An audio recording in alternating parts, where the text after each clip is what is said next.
all your paintings, you paint the sides? Yeah. For a reason, like.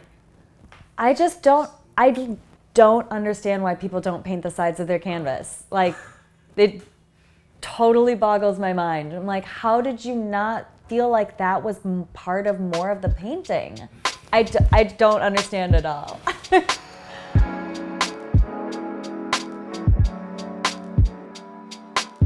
My name is Kimmy Quillin, and we're in my apartment studio in Fort Greene, Brooklyn, and I'm a painter.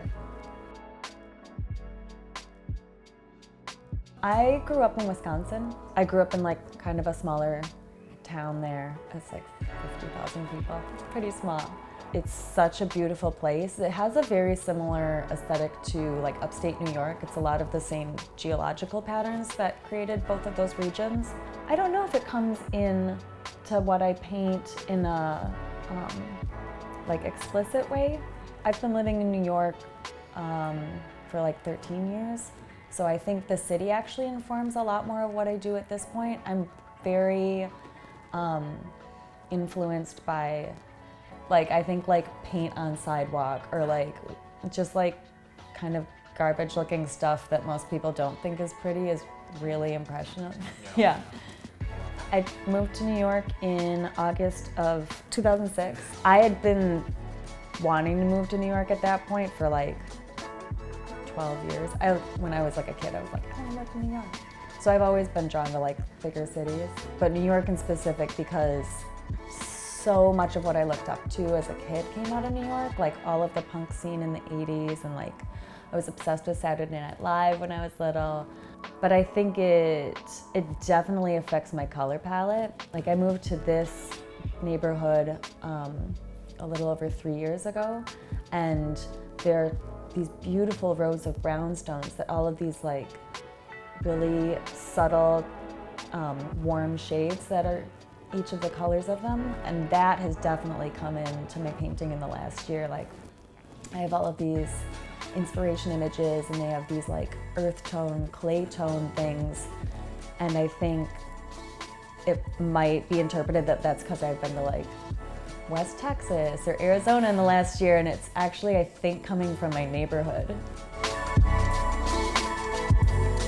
I go to the park in my neighborhood very frequently. I think I get solace from being in nature, and I think I get space, and I get enough space so that things can kind of unwind into inspiration.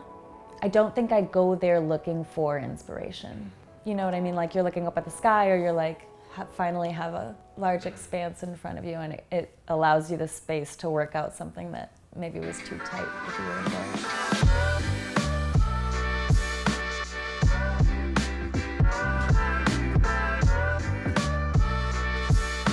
I've been experimenting recently with like, it's not splatter painting, but more of like a diluted paint and just making motions with very like watered down paint.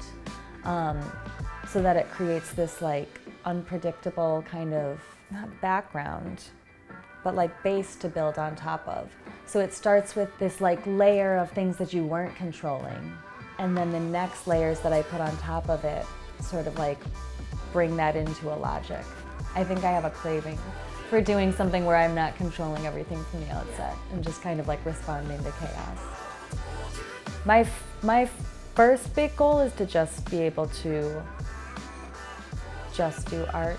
That's like, I don't think a lot of people talk about that. Everybody wants to pretend like they're already like crushing it and can do whatever they want. Yeah, my first goal would be to just be allowed to make art full time.